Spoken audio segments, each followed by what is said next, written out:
There was never a question of coming back to Española. There was never a question of coming back to El Centro. Originally, the inspiration to pursue medicine was kind of remembering when I was a child.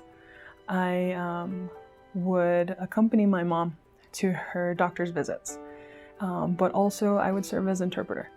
I didn't know that at the time, but I was there to help my mom communicate with her provider. I really didn't grow up thinking I wanted to be a doctor, but when I was in sports, in track and field, we'd go on meets.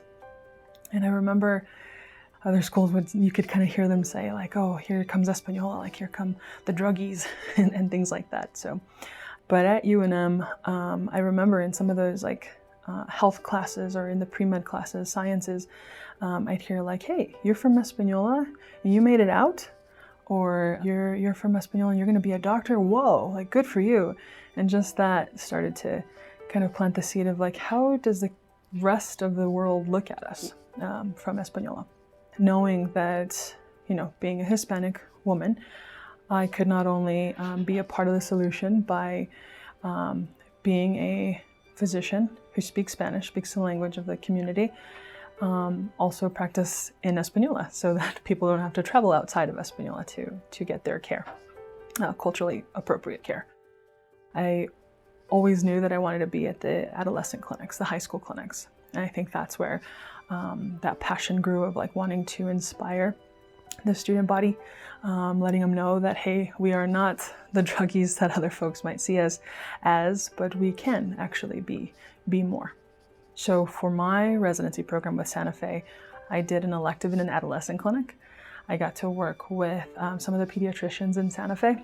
I got to join him in some of the school clinics. And so I think that kind of just instilled that passion even further of wanting to work at the high school and here in Española.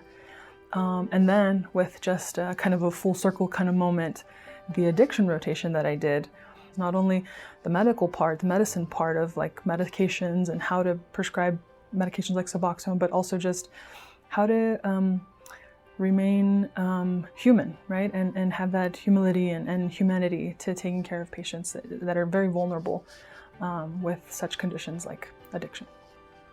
By being in a rural community, you're very likely to work at a center that is federally funded, like an FQHC, like where I am, that has limited resources within itself, but then also having less than competitive salaries. I think I'm not the only person when I say that we didn't go into medicine for the money.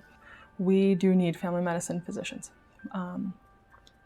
And preferably if they were homegrown and home trained, I think having la gente take care of la gente, so members of the community take care of their own, I think would help greatly. Having more support, legislative support, whether that be financially or creating policies, is definitely something that needs to happen. It's dire to our community.